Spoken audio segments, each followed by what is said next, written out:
Good afternoon, everybody. Welcome to Legal Services of New Jersey's Melville D. Miller Jr. Justice Series. I'm happy to present today's program, which is Environmental Justice in New Jersey.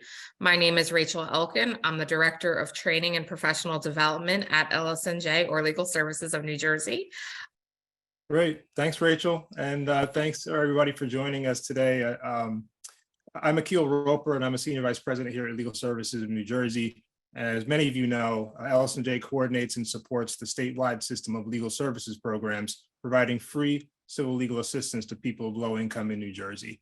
And through this work, LSNJ strives to secure substantive and procedural justice for those living in poverty and advocates for social and racial justice in various forms, and ultimately seeking better outcomes for people, families, and communities statewide. The Melville D. Miller Jr. Justice Series is named in honor of our co-founder and former president, D. Miller. And this series of presentations is free of charge, open to the public, and intended to raise awareness of important social, legal, and economic justice issues. The Justice Series features guest lecturers and members of the community who speak on topics of appeal to both lawyers and non-lawyers. And today's topic of environmental justice is no exception and should be of utmost importance to everyone in New Jersey, and particularly to those communities it may have the deepest impact. To be sure, science has established links between poor health conditions and the environment.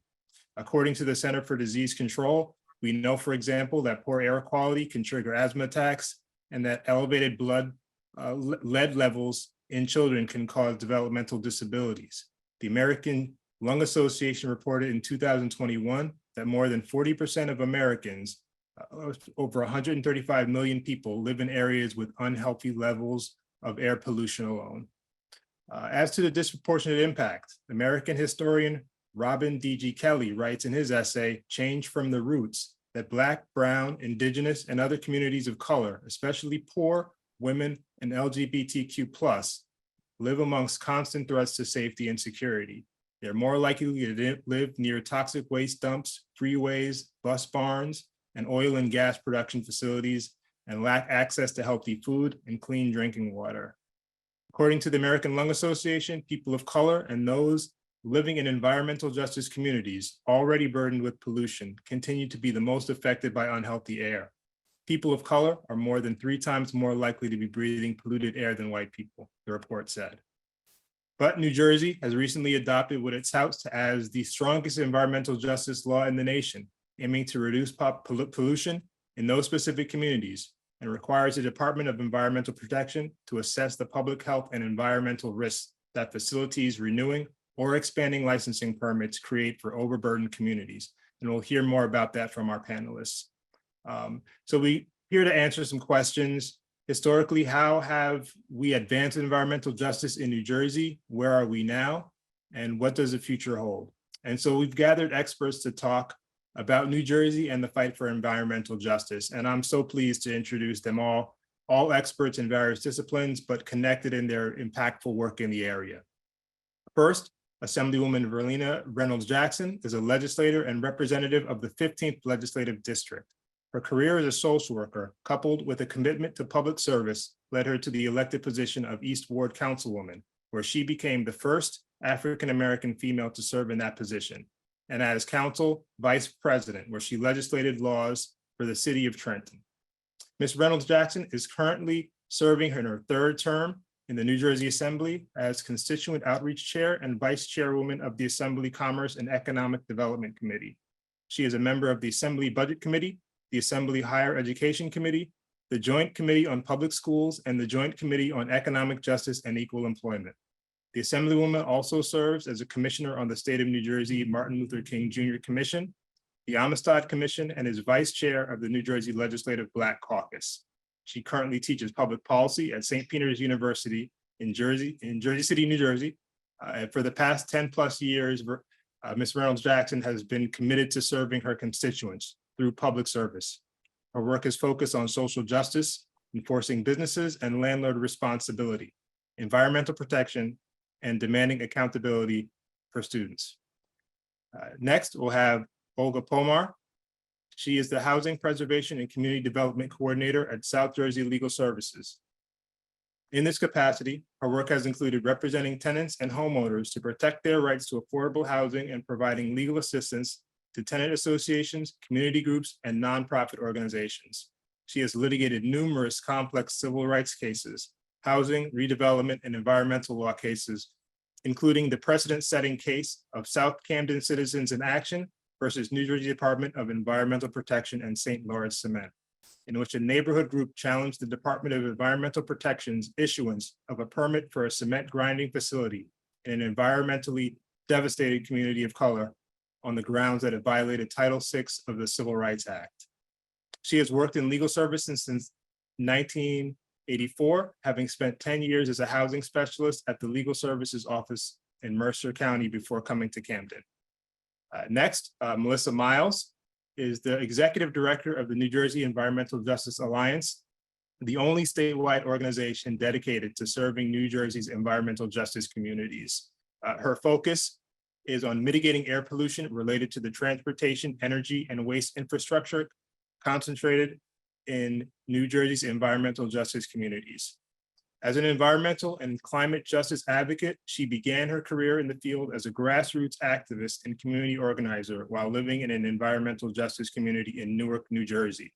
She holds an MA in anthropology from the New School, but maintains that her knowledge of environmental justice is rooted in her lived experience and her commitment to making sure that people at the front lines are the protagonists in the struggle for their future. She's a member of the Environmental Justice Advisory Council to the New Jersey Department of Environmental Protection, where she serves as co-chair of the Air Committee. She also serves on the steering committee for the Coalition for Healthy Ports, a regional collaboration of groups and individuals concerned with diesel emissions from the freight industry.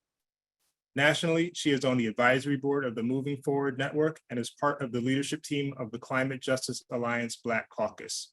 Melissa's vision is to support environmental and climate justice for communities that are rooted in place where people can live, work, learn, and play in health and harmony.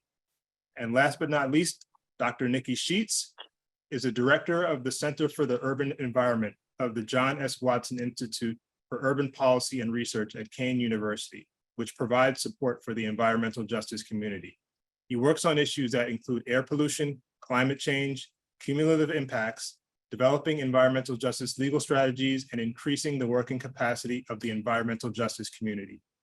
Dr. Sheats was a founding member of the New Jersey Environmental Justice Alliance, Environmental Justice Leadership Forum, Environmental Justice and Science Initiative, and an informal environmental justice attorneys group. He has been appointed to the New Jersey Clean Air Council and the EPA's Clean Air Act Advisory Committee and the National Environmental Justice Advisory Council. Dr. Sheats was also a co-author of the Human Health chapter of the 2014 National Climate Assessment, and he is currently serving on the White House Environmental Justice Advisory Council. Dr. Sheats was also a landlord, tenant, and housing attorney at Camden Regional Legal Services, and he holds a BA from Princeton University and earned a PhD in Earth and Planetary Sciences, JD and MPP from Harvard University. So as you can see, we have an outstanding panel, and we will start the presentation with the panel. Each of the speakers from the panel will provide a presentation followed by question and answer. And so let's get it started. And so I'm going to hand it right over to Assemblywoman Reynolds-Jackson to get us started. Thank you so much. Ron, thank you for the invitation to be here with you all to talk about environmental justice. And I think it's very important for you all to understand and set the table for us in New Jersey. I come from the 15th Legislative District, which Trenton, the capital city, is part of my district. And when we talk about environmental justice, we can't think about how much we love our old Trenton. We have those manufacturers that used to be here. We have a great stock in old housing, but we also know that we are heavily and densely populated. So when we come to talk about some of the bills that I sponsored or co-sponsored, it's important to really thank you all for the support that I've received. And I'm proud to be the sponsor of the New Jersey Department of Environmental Protection that evaluates environmental and public health impacts on certain facilities of overburdened communities when receiving permit applications. And when we say that, we're like, what does that mean? What does that mean? Well, there's a list of host of things that come along with that. And so we want to make sure that when we're looking at permit applications for plants such as that require any type of fire or gas or those major pollutants in the air, that we evaluate how is that going to impact our communities. We want to make sure that we look at facilities that maybe incinerators that have the sludge processing to it. What is that going to look like, and how is that going to impact our community? Sewage treatment plants that have the capacity of more than 5 per day that are being treated. What does that do to our air quality? What does that do to our water quality? What does that look like for us? How about when we have our facilities that have at least 100 tons of recyclable materials per day? What does that do to, again, our air, our water, and our land? We want to have,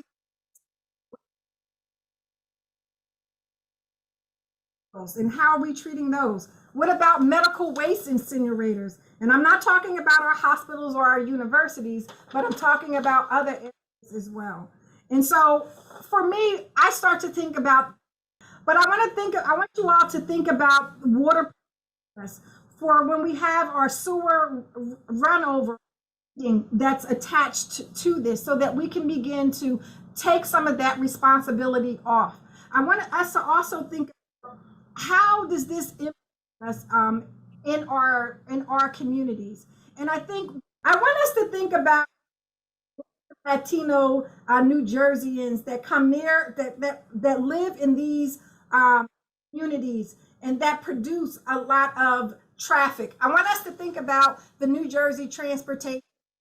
Think about where our buses are going. Think about how we're trying to improve the quality, air quality, when we talk about going from diesel and we're talking about going to electrification. I think there's a lot of things that we continue to talk about in the environmental justice. And I also wanted us to think about lead in our homes. The second bill that I want us to focus on, it went into law last year, and that was Assembly Bill 1372. And this requires that lead paint inspections on certain residential properties, including tenant turnovers, establish a lead-based paint hazardous education program. And that was for $3.9 million. And so you can't, has a lead assistance program that's going to help landlords not just say we have a lead issue problem, but also help with the remediation. And Akil talked about it early on when he talked about the asthma. He talked about how people in lower economic communities are impacted by this. And so it's extremely important for us to say, to think about this in the front context versus the reverse context. So before we start to talk about construction and what's going on, we want to think about and have these conversations. How are we going to make sure that it doesn't have that adverse impact on communities? And how do we remediate that? And I'm so thankful to be on this call with a bunch of other professionals on here for us to be able to go through and talk about where we were and where we're going to be moving. Some Q&A also, and I'm excited about hearing some of the other panelists. I apologize for my technical difficulties, but I am still here to be able to take questions as we move forward. So I think my role in this is to give a little bit of context and history of what's been happening in environmental justice in Camden. And it's hard to believe that it's actually over 2 decades since I filed the litigation that was my primary foray into the environmental justice world. So I apologize that some of this may be very outdated, but I know Melissa and Nicky will bring you up to date on what's happening in New Jersey now. So I think Akil already covered this. I was going to start with a little definition and history of environmental justice movement. I know Akil already talked about it. The U.S. Environmental Protection Agency, the EPA, has its definition of environmental justice. And so I thought I would share that by way of context. Environmental justice being the fair treatment and meaningful involvement of all people, regardless of race, color, national origin, income, with respect to the development, implementation, and enforcement of environmental regulations and policies. This goal will be achieved when everyone enjoys the same degree of protection from environmental health hazards and equal access to decision-making process to have a healthy environment in which to live, learn, and work. What I think this panel will show, however, is despite the EPA adopting this definition, I think back in the 90s, we are unfortunately still very far from having achieved those goals.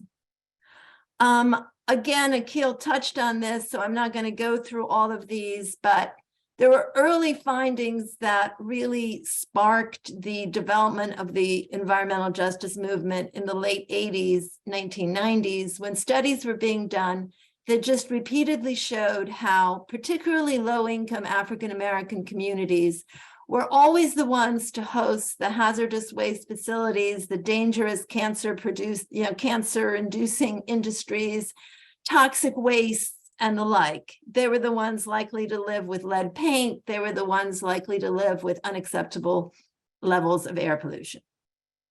A few historical milestones.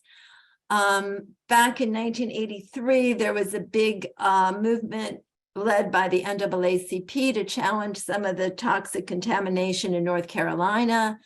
In 1991, there was an EJ Leadership Summit that brought together a very broad coalition of environmental groups, civil rights groups, Native American communities that started to kind of create a national network and collaboration.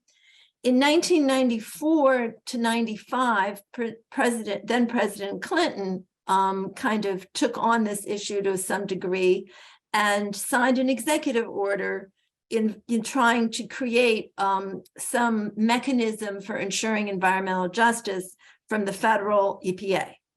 There were also administrative complaints filed with the US EPA with people protesting that the EPA was in fact allowing environmental racism to continue, and they met with very limited success. So now I'll take you to the Waterfront South neighborhood in Camden, which is where I was working. It's a community totally devastated by environmental racism. Its population is about 2,000 people. It's only 9% non-Hispanic white, meaning that almost everybody there is either African-American or Latino. This one small area has 2 Superfund sites. It has a sewage treatment plant that treats the sewage from 37 municipalities around Camden County. It has a trash to steam incinerator. It has scrap metal, recycling, you name it, anything nasty gets dumped in Waterfront South. And predictably, residents had high asthma rates, not good health.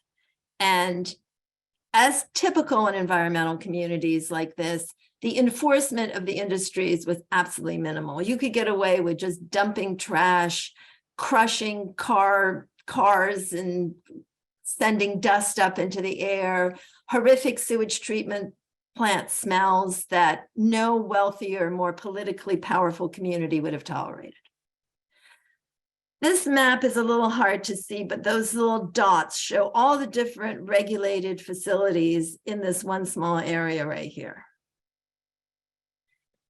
So the interesting thing in working with this community is that the folks there would have never defined themselves as environmentalists or environmental justice activists, but they were very aware that they had suffered from a long history of disinvestment, of discrimination. Many of them had been active in the civil rights movement, and their environmental justice activism grew out of actually a neighborhood planning project that was not intended as an environmental study at all.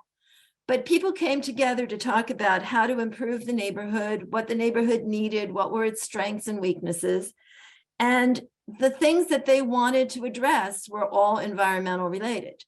The first most pressing issue was the horrible sewage treatment smells and the diesel truck traffic that ran up and down streets, polluting the air, wrecking the streets, shaking houses and their foundations. And so they did an organizing effort to address those two issues. And in the middle of that, the EPA came to town with a public process to inform residents about this horrible Superfund contaminated site that had radioactive contamination that dates back to the 1917 or 1918 that no one had ever done anything about except close down the place and just leave it the way it was. It was a gas mantle factory that used radioactive thorium. So in the middle of all these environmental issues that the residents were increasingly becoming aware of, we had the arrival of the St. Lawrence Cement Company. This was a large multinational corporation that wanted to put a cement factory that would grind granulated slag into a fine powder that could be used in making cement. They were going to transport it to Camden by cargo ship and ship it to the facility by trucks so that there would be some 35,000 trucks traveling through the neighborhood every year. They would operate 24/7. They would only employ 15 people, so they weren't exactly an economic engine that was creating jobs. And they would emit about 60 tons per year of PM10, particulate matter 10, which was then the only regulated particulate matter. Nowadays, PM 2.5, the more dangerous, is also regulated. And of course, we now know that this fine particulate emission is very dangerous to breathe in, causes cardiopulmonary disease, aggravates respiratory symptoms, and the like. So St. Lawrence Cement had the nerve to invest $21 million to build this facility at risk, meaning they built it without a permit, just expecting they would get a permit at the end of the process. And we had a very interesting disconnect between how the DEP approached it and how the community approached it. The DEP felt like it was doing a very, very strict application of every existing environmental regulation, and they couldn't understand why the community was so upset about it. And when the community challenged what they were doing, their fallback response is, well, we don't have the authority to regulate anything other than what the regulations allow us to regulate.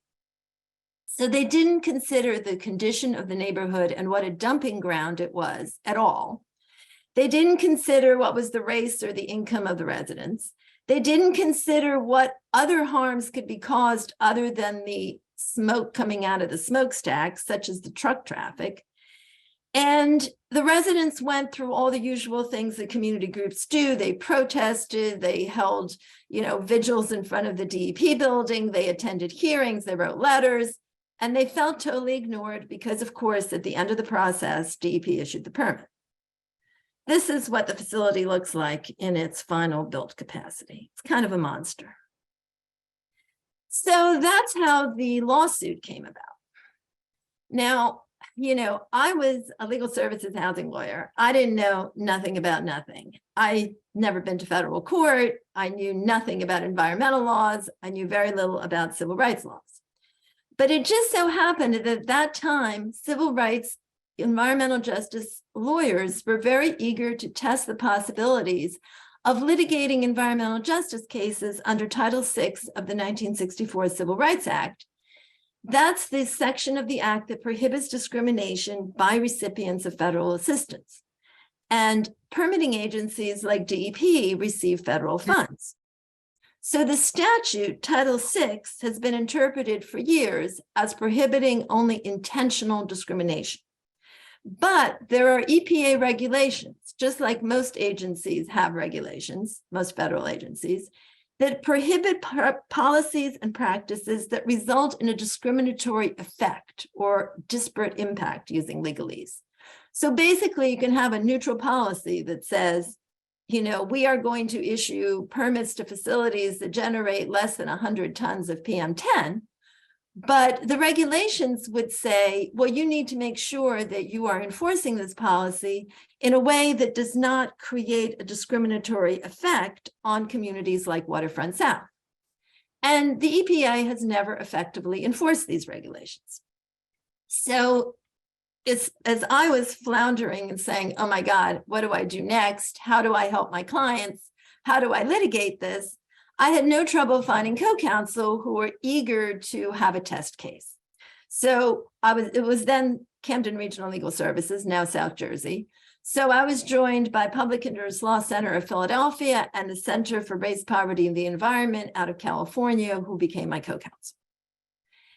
The legal claims we brought were intentional discrimination, disparate impact or discriminatory effect under the regulations, intentional discrimination in violation of the Equal Protection Clause, disparate impact under Title VIII of the Civil Rights Act, which is Fair Housing Act, and public and private nuisance under state law.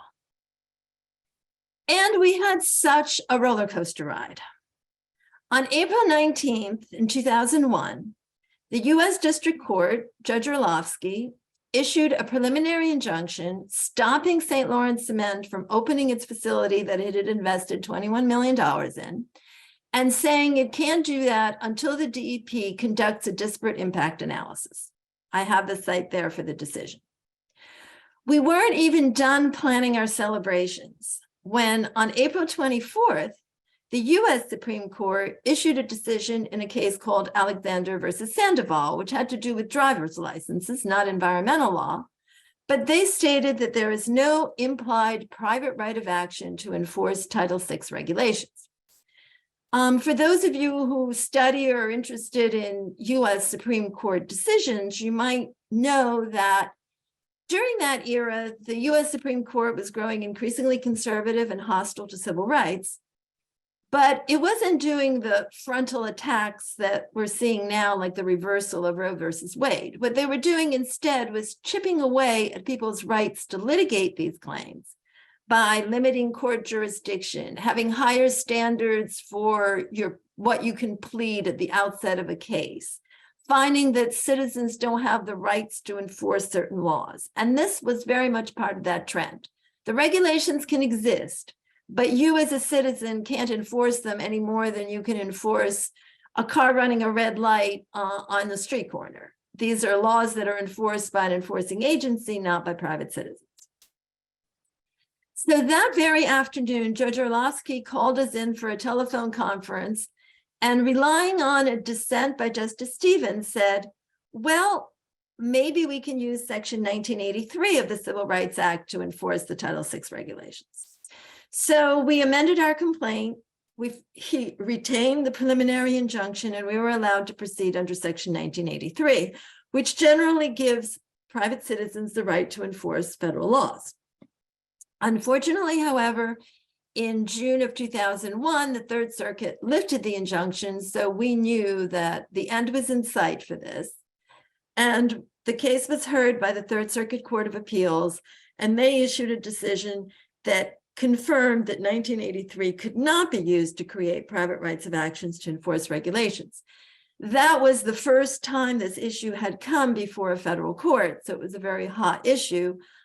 Ultimately, the U.S. Supreme Court agreed with that Third Circuit decision, and that has been the law ever since in a case called Gonzaga. So my ending note here is that even though it ended up, basically as a case that didn't go the way we wanted, to put it gently, St. Lawrence Cement has been operating ever since, and the Third Circuit decision stands. But I do think there was a real benefit to bringing this lawsuit. The actual decision that the district court made, that the failure to consider race and income and the environmental burdens of a community when you are citing and issuing a permit, that finding has never been disturbed. It's only the idea that a private citizen can't enforce it, but not that the regulations don't require that kind of disparate impact analysis. There was also a huge amount of publicity and raised awareness. Many environmental justice activists continued to work in Camden and regionally in South Jersey. They tackled a lot of other issues like monitoring Superfund cleanups. We have 3 Superfund sites in Camden. dealing with lead, dealing with contamination and toxic public schools being built on contaminated land, diesel trucks and rerouting diesel traffic from residential areas, and drinking water quality, because Camden was getting its drinking water from a Superfund site in Pennsauken. In addition, and Nicky will speak and Melissa will speak more on this, that was around the time that the New Jersey Environmental Justice Alliance got founded and really has done amazing advocacy work since then. And I think that the public scrutiny and pressure created by the case, the bad publicity that DEP got, did help in both raise awareness and put a little pressure on these agencies to start responding more to environmental justice communities. So that's my little bit of history.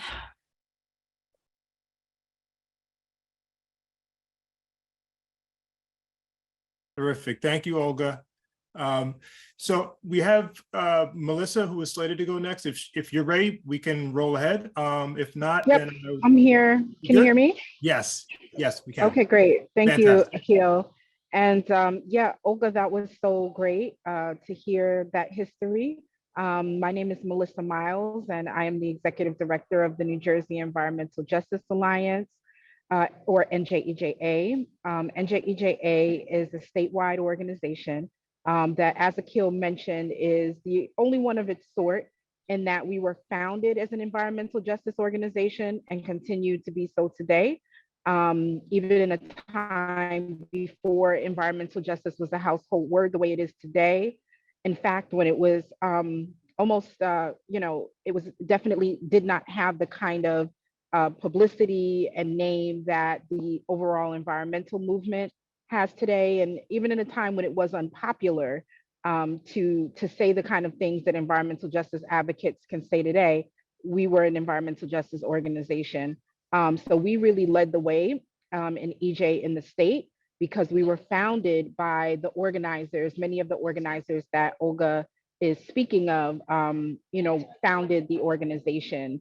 We were founded by folks from all over New Jersey who, after the Second People of Color Conference in 1992, realized that we really needed to come together to build power in the state around environmental and climate justice issues. And so we still exist today, still growing, still expanding, still providing technical assistance and training to organizations, grassroots organizations and individuals throughout the state.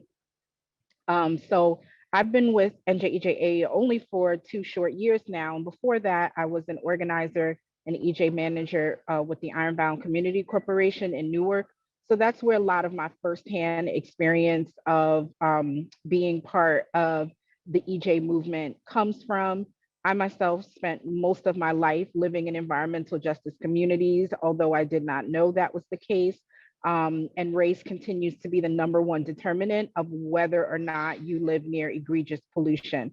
Race then followed by income. Both Olga, it's interesting, I'm sandwiched by Olga and then Dr. Sheats, who will talk more about the environmental justice law. And what I can speak to is what life was like before the law was passed, and even now, when communities have to rally resources to fight the siting of facilities, one facility at a time. For many of us, it would seem that common sense that if you already have a power plant or 3, a sewage treatment plant, an incinerator, if your community is abutted by truck routes, is the host community for the largest port on the East Coast, if many of your schools have had vapor intrusion, if your community is home to the largest Superfund site in the country, that you would not have to continue to fight the siting of additional polluting infrastructure, but that isn't the case. Polluting infrastructure and where it's sited starts with zoning. And the racist history of zoning in New Jersey is a whole other topic of conversation. But you have these communities that are zoned for heavy industrial use, although they are abutting or even couched in between residential areas.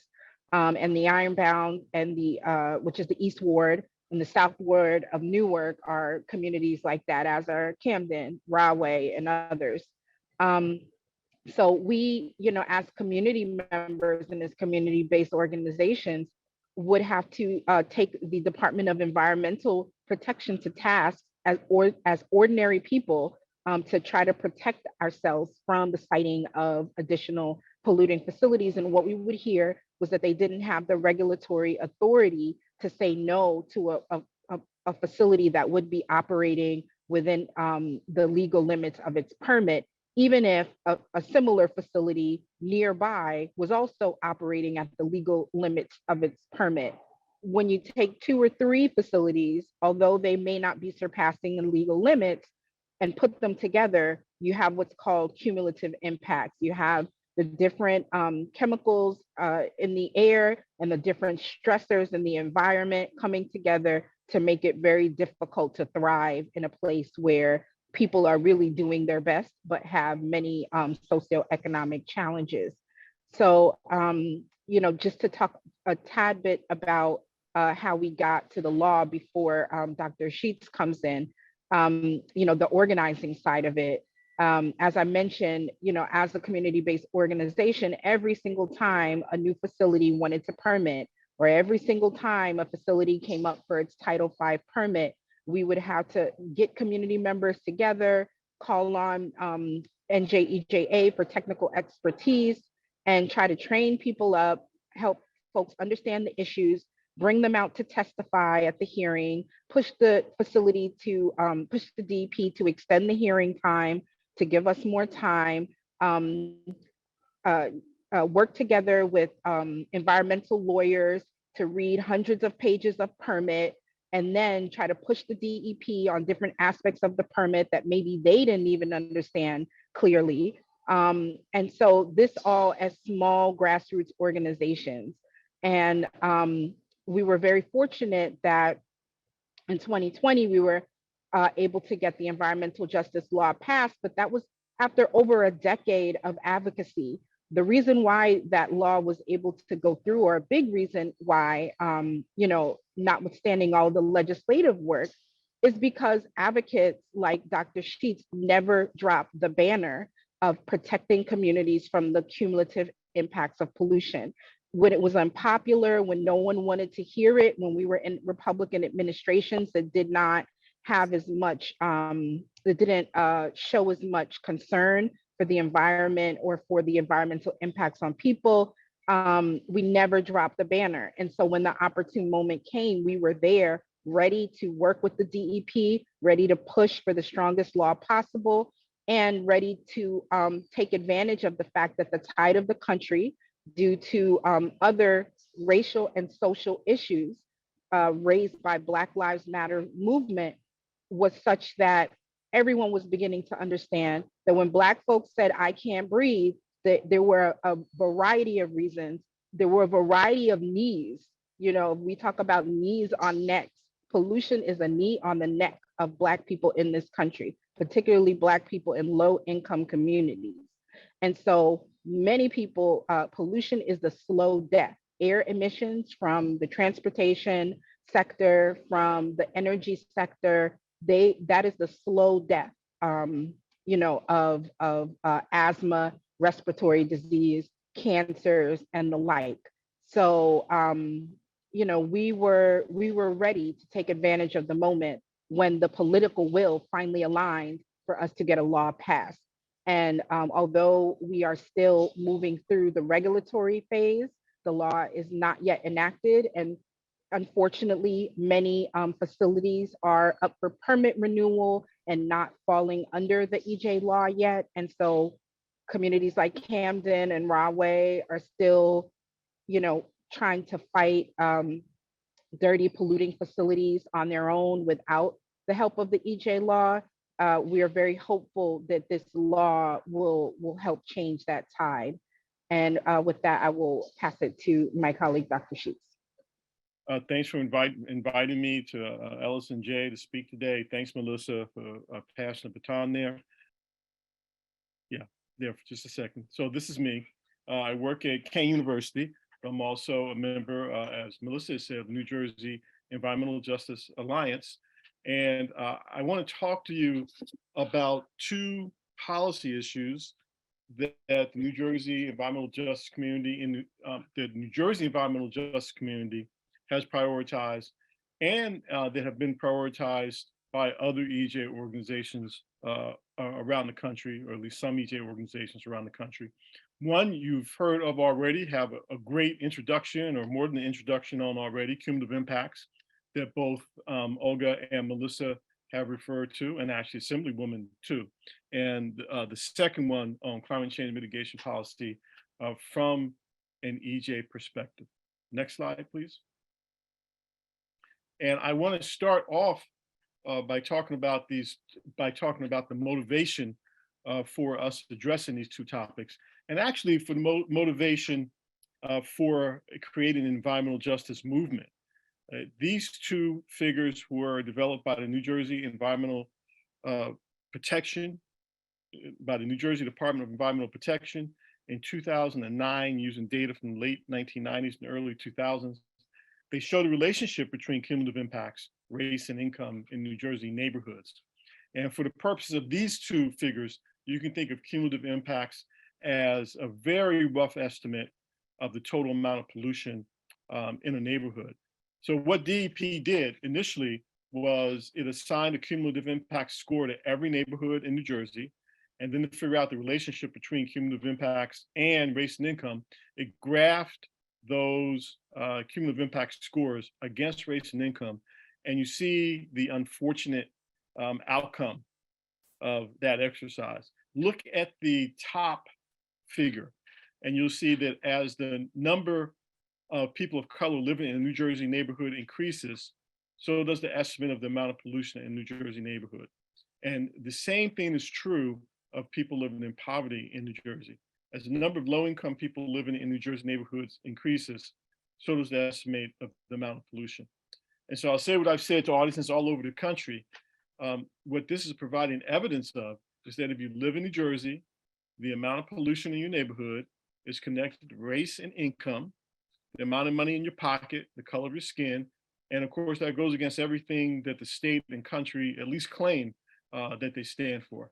And what we worry about here is, and both Olga, again, all three speakers have mentioned this actually, is that this disproportionate amount of pollution that you see depicted in environmental justice neighborhoods, EJ neighborhoods, to the right of your screen, low-income neighborhoods and communities of color, that the disproportionate pollution load is connected to the persistent health disparities that we experience in this country, which are rooted in race and income. And look, this is not just a New Jersey problem. We have strong suspicions that if other states did similar studies, many of them would have similar findings. And in fact, you saw, Olga presented this, that one of the things that started the EJ movement in the 1980s were several reports that found similar relationships like the ones depicted here on a national level. Now, the response of the New Jersey EJ community to these figures, and actually we were working on this before the figures came out because we knew, but now we had evidence from a neutral source, sort of. But our response was to develop policies to address the disproportionate pollution loads in EJ communities. And we developed a statewide policy, and we did develop a municipal ordinance too. What I want to argue to you is that there are at least two types of policies that can be developed to address the disproportionate pollution load. One is a policy that uses the concept of cumulative impacts itself to address the issue. And an example of that is a state law, which several folks have talked about, and which I'll add a little bit more to in a minute. Another type of policy is a policy that addresses one of the types of pollutions that goes into making up the disproportionate pollution load. And I'm going to talk about that in a minute.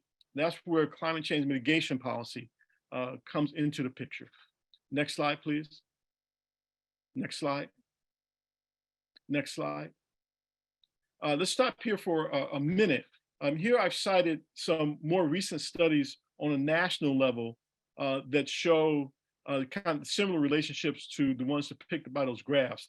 These studies found that communities of color and low-income communities are disproportionately exposed to air pollution. And I included these because I understand that the data that was used for those graphs, for those figures, is a little dated now. Next slide, please. So here is a more formal definition of cumulative impacts. I gave you kind of an informal definition before, the total amount of pollution in the neighborhood. More formal definition that we use in New Jersey a lot is that cumulative impacts are the risk and impacts caused by multiple pollutants, usually emitted by multiple sources of pollution in a community, and the risk and impacts caused by these pollutants both individually and when the pollutants interact with each other, and when they interact with any social vulnerabilities that exist in a community. Next slide, please. And it's been a difficult problem to address.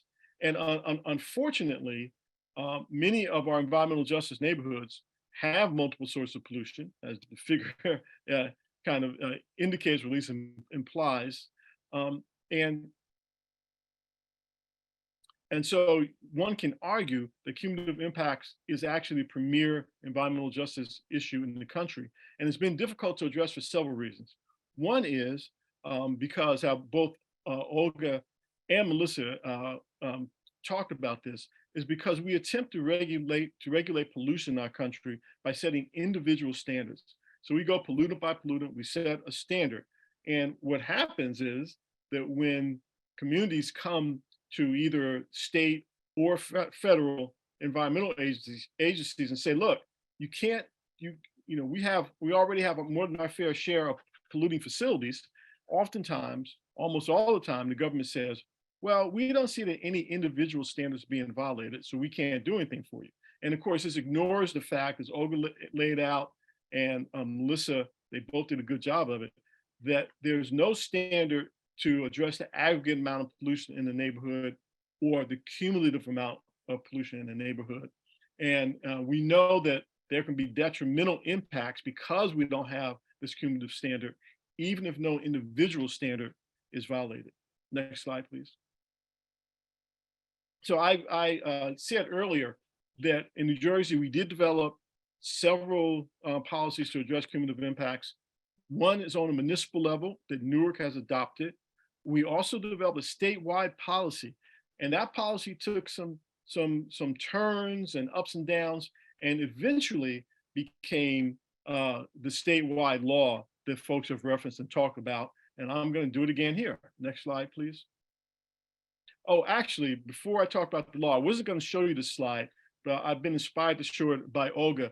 This is a slide that I developed that shows a history of cumulative impacts in New Jersey from a community perspective. And the reason I take the time to show it to you now is because seeing Olga reminded me that when you see 2007, 2008 there, we held a meeting in Camden. And it's funny how certain things are burned into your mind. And we said that it looks like we're going to have to address cumulative impacts, because if we don't, no one else will. And I still remember, I think Olga and I were sitting side by side in that meeting. So I just wanted to highlight that piece of history. Next slide, please. So here's the guts of the New Jersey law. The law starts out by defining an overburdened community. It says that any block group that's at least 40% of color, or at least 35% low income, or in which at least 40% of its residents are of limited English proficiency, that's defined as an overburdened community. And I have to say that in the EJ movement, we would not call that an overburdened community. We would call that an environmental justice community, because it's being defined using only demographics and no environmental indicators, although they do come later, because the law says that if you want a permit or permit renewal, or if you have a pollution permit application in one of those overburdened communities, block groups, then you're going to have to do an EJ analysis. And that EJ analysis shows that granting the permit would make environmental and public health stressors higher in that block group that hosts the facility than other block groups. Then, if you're asking for a new permit, it shall be denied.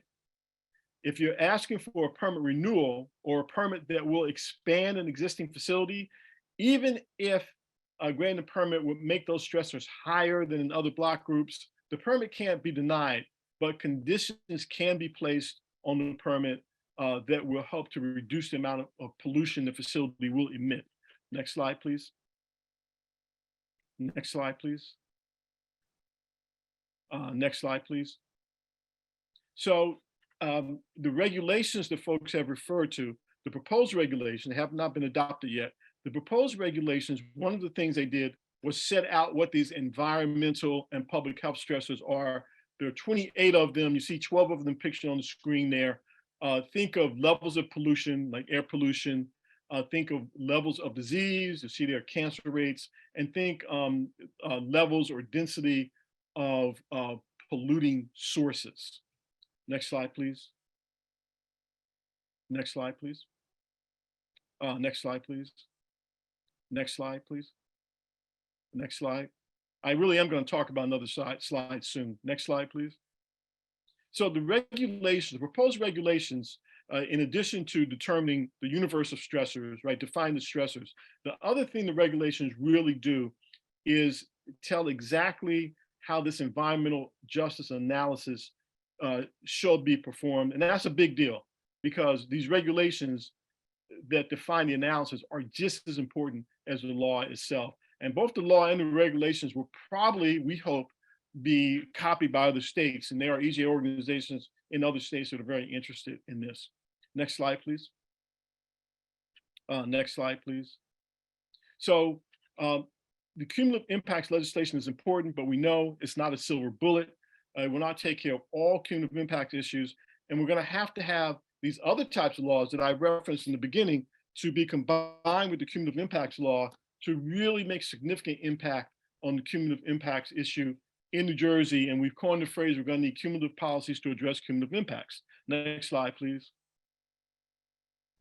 Next slide, please. So let's go to climate change mitigation policy. Next slide, please.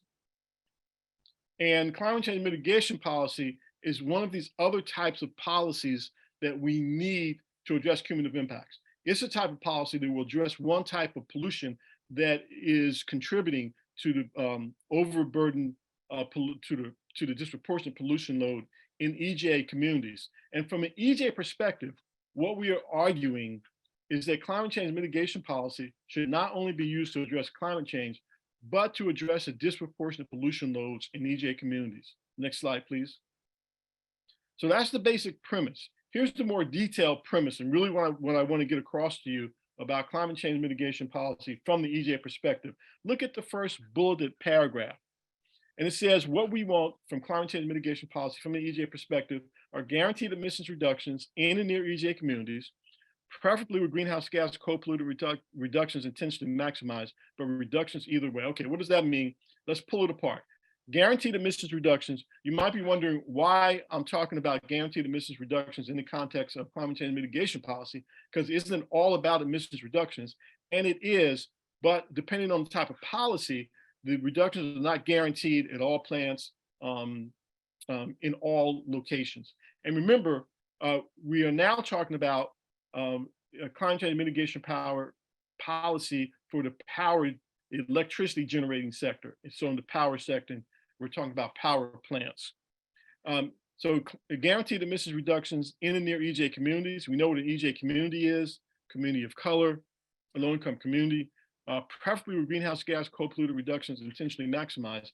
Well, what is a greenhouse gas co-pollutant? We know what greenhouse gas is. Usually we're talking about carbon dioxide. Greenhouse gas co-pollutants are other pollutants, air pollutants that are emitted along with the carbon dioxide by these power plants. And in particular, we're talking about airborne particulate matter. We're talking about sulfur dioxide. We're talking about nitrogen oxides. And there's an important distinction between greenhouse gases and these other co-pollutants. Greenhouse gases are often called global pollutants. And that's because for climate change purposes, it doesn't matter where you reduce greenhouse gas emissions. Reducing greenhouse gas emissions in California is the same as reducing it in New Jersey. But that's not true for the co-pollutants, because these co-pollutants have local detrimental health impacts. Remember, the greenhouse gases don't harm you directly, they harm you by causing climate change. But airborne particulate matter, for example, will kill you and does kill thousands of people every year in the country. These co-pollutants will make you ill and make you and cause you to die, and they have greater impact on the communities near to them than communities further away. And they contribute to the disproportionate pollution load that you saw depicted in those earlier figures. And it's these co-pollutants that we really want to reduce in order to improve the health of our communities. Now, ideally, what we would want is a climate change mitigation policy that sets a carbon dioxide reduction goal. And while it's meeting that goal, it maximizes the reduction of these co-pollutants. But there is no policy in the country, at least that we know of, that actually does that.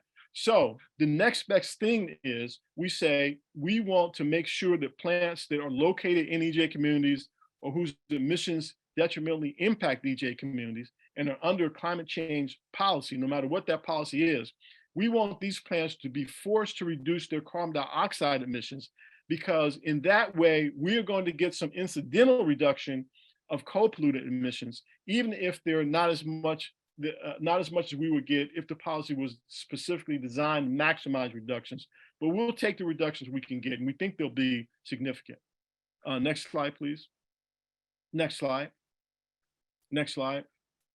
Next slide. So there's the policy for you, right? Find the plants located in EJ communities, force them to reduce their emissions. So we have the policy. We want to find the plants located in EJ communities, force them to reduce, right? No matter what the climate change mitigation policy is. And you say, well, what's the problem? That seems like a pretty simple policy. Well, from an EJ perspective, the problem is carbon trading. And carbon trading is the predominant climate change mitigation policy that's being used in the country to address climate change at the moment. And it sets an overall carbon dioxide reduction goal. And it says that collectively, the plants under this type of policy will have to meet that goal. From an EJ perspective, the problem is that if the plant, say in Newark, doesn't meet that goal, as long as the collective of plants meets the goal, then it's all right on the carbon trading policy. But from an EJ perspective, that's not all right, because we want that plant in Newark, which is an EJ community, to reduce its emissions. And so think about this. It's ironic, to say the least, that the climate change mitigation policy, which is arguably the most important type of environmental policy that we will develop, does not guarantee that we'll get pollution reductions in the communities with the most pollution. And that's a problem from an EJ perspective. Next slide, please. So let me be careful here, though. I'm not saying that you will not get emissions reductions in EJ communities, that you will get no emissions reductions in EJ communities from carbon trading policy. But what I am saying is that you will always wonder under a carbon trading policy or another market mechanism, because remember, under carbon trading, the market decides where emissions reductions will occur. And what we're saying is that the market should not decide this equity question, that policymakers and communities should make that decision. So you always have these questions under carbon trading policy. You'll always wonder how many EJ communities will obtain emissions reductions, which EJ communities will obtain those reductions, what will be the extent of those reductions, and over what time period will those reductions occur. And those are too many questions from an EJ perspective. Next slide, please. Next slide. Next slide. Next slide. Next slide, please. Next slide. And so I'm going to end by saying this. Oh, go back 2 slides for me. I'm going to end by saying this. I'm going to issue a challenge. There are many people and many institutions, and usually I'm talking to an environmental crowd, and so they're all on board with doing something for environmental justice, or there may be policymakers, there may be some policymakers amongst you, and they're all on board with environmental justice and equity. So I issue this challenge. I say, look, if you say that environmental justice and equity are important to you, then make obtaining reductions of these greenhouse co-pollutants that I've been talking about, make obtaining reductions of the co-pollutants as important as obtaining reductions of the greenhouse gases. If you do that, see the little girl, I love the little girl there. If you do that, then the little girl is pictured, she's from the EJ community, will probably be much happier than she appears to be in that picture. And I apologize for having to go plug my computer in. I look forward to questions. Thank you. So Akil, I'm handing it back to you. Dr. Sheats, thank you so much. Tremendous presentation.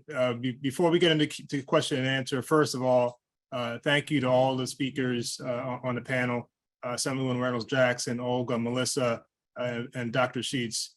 So we have a lot of questions here in the Q&A. And so I'm just going to scroll backwards and take a look at some of these questions. And it looks like the first one, or the most recent one rather, is a question for you, Dr. Sheats. And that is, the measurement of an environmental justice community limits the understanding of impact to community to the here and now. Many of these neighborhoods have historically housed immigrants over the course of decades. Waterfront communities housing warehouse workers and longshoremen, for example.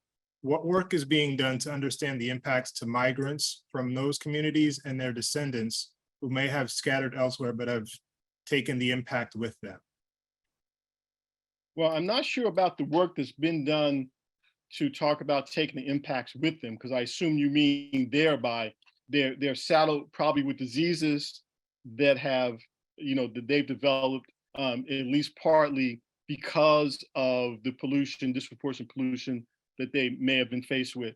So, there are people that obviously work on diseases that may be more the public health community or the medical community. But I think the question was very interesting because it said we're dealing with really the state of pollution now. And how about the legacy pollution? Well, that is taken into account when you look at the the existing levels now are closely related to what has been in the past. So when you do that EJ analysis under the current law, then the legacy pollution will be taken into account. But look, the law is, as I said before, it's not a silver bullet. We're going to have other laws to address legacy pollution.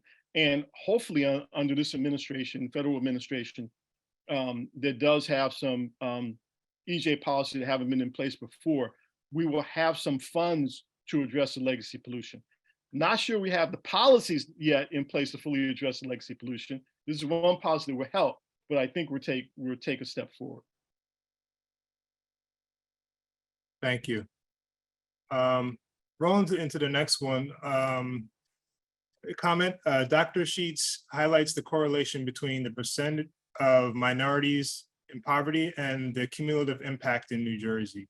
Do we have reason to think that this correlation is stronger or higher in New Jersey than in other states? That's another great question. We don't have evidence to say that, is what I would say. We might surmise that it might be higher because we have a history of industrialization and we have a strong history of segregation in our law in our state. Not only a history, but I think we are currently one of the most segregated states. Maybe other panelists will know this in the union. So we may have more of a problem. But look, it's a problem all over the country.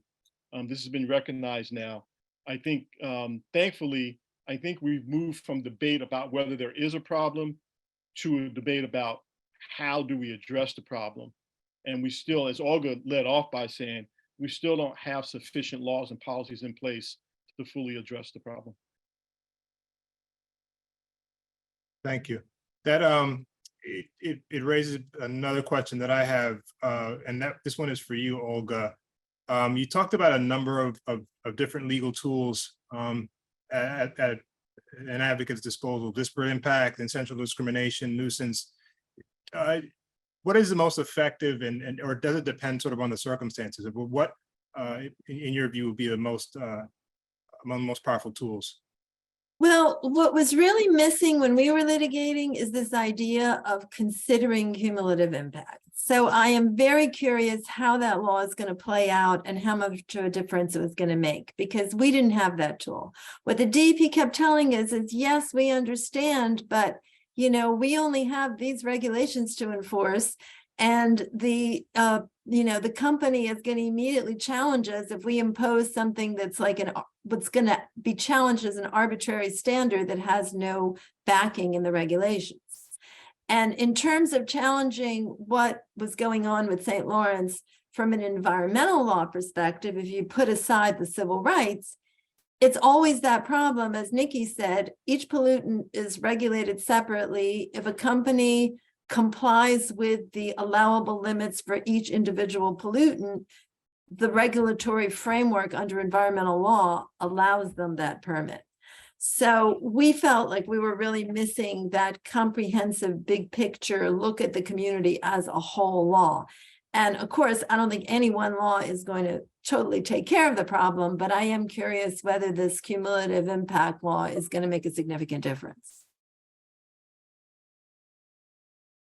Great, thank you, Olga. Which brings me to another question that I have, and this one goes back to you, Dr. Sheats. You were talking about cumulative impacts. It occurs to me that someone can experience pollution, and they can see it, they can touch it, feel it. But in attacking the environmental dangers, you also showed us some charts, right? So I'm curious as to whether you can talk a bit about the importance of data, how to get access to the data, and how that can be used for furthering environmental justice advocacy. Well, the data is important, and it's also a little bit of a curse. I think the data, I think you all tell me, I think the data as I presented, very visual, is important to convince people that there is a problem. At the same time, data alone is not going to convince people. If so, we would have won the battle a long time ago, right? The political structure is as important or more important as the data. And another problem with data is that sometimes we will get caught in the quest for data forever. And that's one of the big things we had to battle with cumulative impacts, because the scientists, and I'm trained as a scientist too, but they kept telling us, as I think Olga and both Melissa said, well, we don't have a handle on this problem. We don't know what happens when these pollutants mix together. And we finally, started arguing. We said, but wait a minute, you work for government and you're charged with protecting people. And you concede, at least we got them to concede, that this super pollution is probably hurting people. You can't just sit there and do nothing. Well, you can, that's what you're doing now. But you shouldn't be sitting there and doing nothing when you concede it's hurting people. And that finally kind of moved them off the dime. But we only have the one EJ law in the country that says you should turn down permits based on EJ and cumulative impacts. Just the one so far. Wow. Okay. Thank you for that response.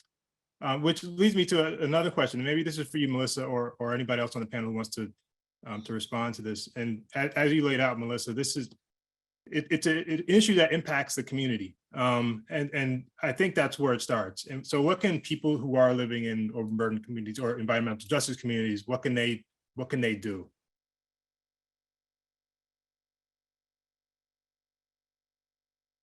Sorry, I was answering questions in the chat.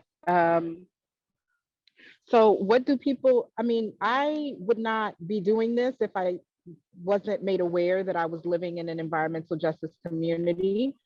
One thing that I feel very proud of is that Newark, although it is the center of a lot of the tri-state region's infrastructure, is not a place where you can easily come and site a new facility. And we just recently saw that in Newark, where a plant that was proposed by Aries was literally fought back. It was beat back by the community, who organized en masse, came out, hundreds of people protested, testified. So, just because we have these things doesn't mean that we, sometimes we're even more aware and more civically engaged than other people are, because we, live in communities with this type of infrastructure. So, it's not that we, I think a lot of the empowerment, it comes from having knowledge, but it really comes from the ground up. People within the communities standing up for a better quality of life, and that's how the EJ movement actually began. And so, everyone else came later. The lawyers, the scientists, the academics, they all came later, and they can help greatly. I've answered a couple questions in the chat about what lawyers can do, but these struggles are really centered on and grow out of the desire of the people who are most impacted.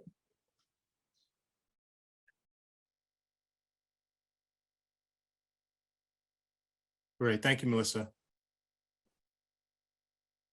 I'm going to pivot back to this Q&A box, and I know we have a number of questions that are still outstanding, and I'm going to read a few of them. One question is, are there any laws pending regarding legacy pollution?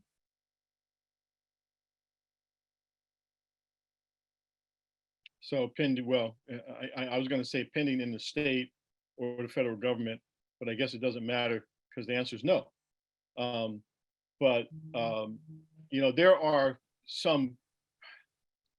There are some programs, but not enough, that address not necessarily legacy pollution, well, existing pollution, and to the extent that they're closely correlated, legacy pollution, existing pollution, then there are several programs to do that on the federal level. But one of our issues is, I don't know if you've heard of Justice 40, which is the kind of signature Biden administration environmental justice program. And what it says is that 40% of the benefits from investments in the environment and related areas should go to disadvantaged communities, basically EJ communities. And that's great. And we're going to have, and then the recent bill that was passed, even though it has some real issues with it from the EJ perspective, also has money in it for EJ communities, $50 to $60 billion. But one of my worries has consistently been, okay, even if we get those $50 to $60 billion spent for EJ communities, do we have the laws in place to address the legacy pollution and the existing pollution? And I think the answer is the laws right now, especially on a federal level, are insufficient. So we'll do the best we can to get that money to communities, but we have to remember that we got to develop the laws and policies and strategies to lower pollution in these communities.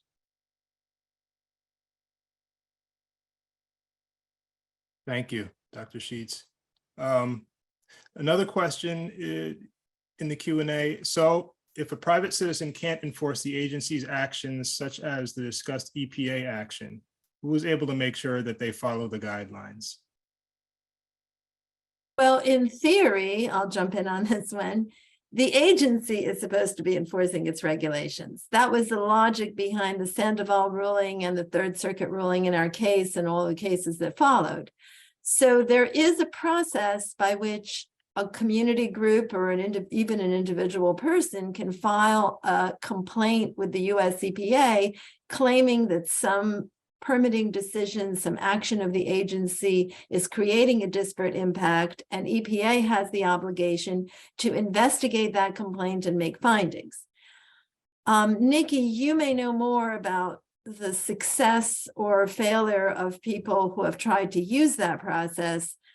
I am not aware of too many success stories. I know that it's kind of a bureaucratic, slow-moving agency process, and I am not aware of it bringing great results, but I also haven't really monitored what has gone on the national level. Yeah, I think we had I think we have higher hopes for that process now, Olga, but yeah, it was very frustrating because people would file complaints with EPA under Title VI, and EPA was just not moving. And I think maybe it's better now. They may not have had enough time to gear up to address all the complaints, but you're so right. In the past, it's been really problematic, and we're hoping the Biden administration will move. Can I ask Olga a question about this stuff? Olga, do you think that EPA could sue DEP under Title VI to, if DEP is not doing what it needs to do? Their remedy is to stop funding them, which is a lot more effective than suing them. But I have never known EPA to ever do that. I've known HUD to do that. HUD has threatened to cut off funding or cut off funding to like public housing authorities or other agencies under disparate impact theory that they weren't affirmatively furthering fair housing or they were creating disparate impacts. I'm not aware of the EPA having ever done it, but that would be their leverage. You don't comply with the regulations, you don't get the money. What do you consider the most significant environmental hazards affecting the communities in New Jersey right now? And I guess anyone can pick that up if they'd like. I'm going to defer to Melissa about that maybe.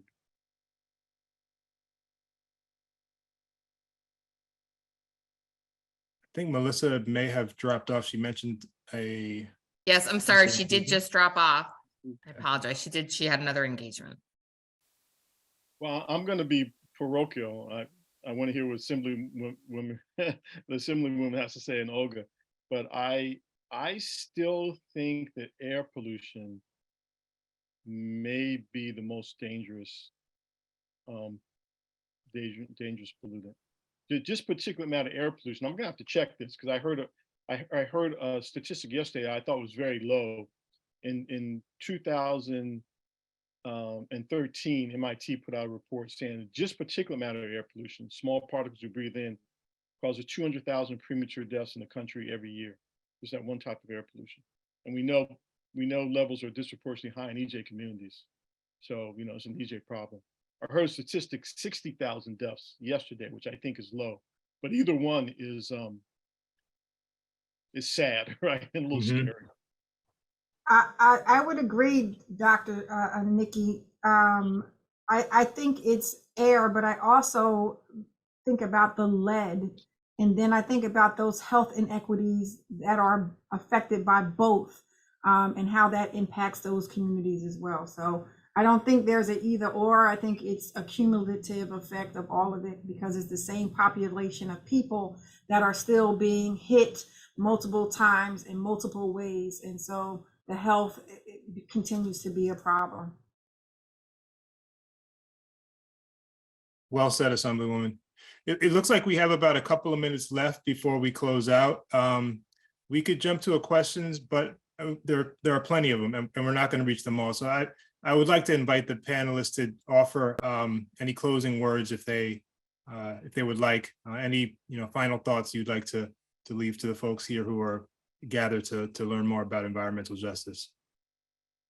I just want to say thank you to the panelists for their professionalism, bringing so much a wealth of education in this space. I know I learned a lot, especially in terms of after the legislation is drafted and signed, all the things that we continue to have to work on. So I'm just thankful for the conversation, and I look forward to working with you all.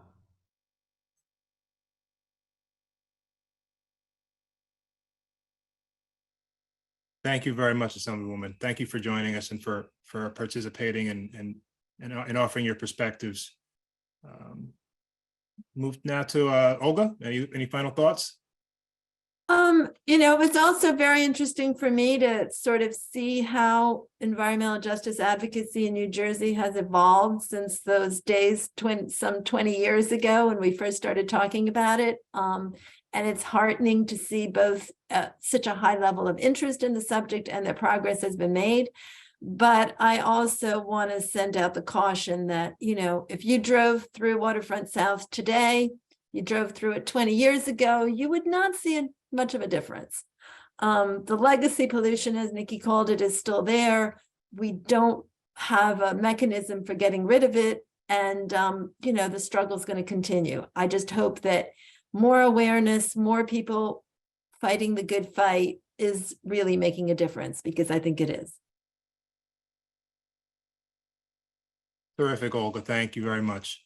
And thank you for joining and offering your your wisdom and your perspectives on this. It's very important. So thank you for doing that.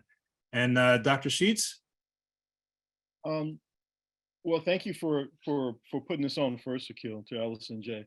And let me just say this, since we have a large legal crowd, I think viewing us today, we're at the point where we're saying that whenever you have environmental law that's going to provide benefits, that it's from an EJ perspective, it's not enough to just say this law is going to benefit everyone. And so therefore, EJ communities will receive benefits.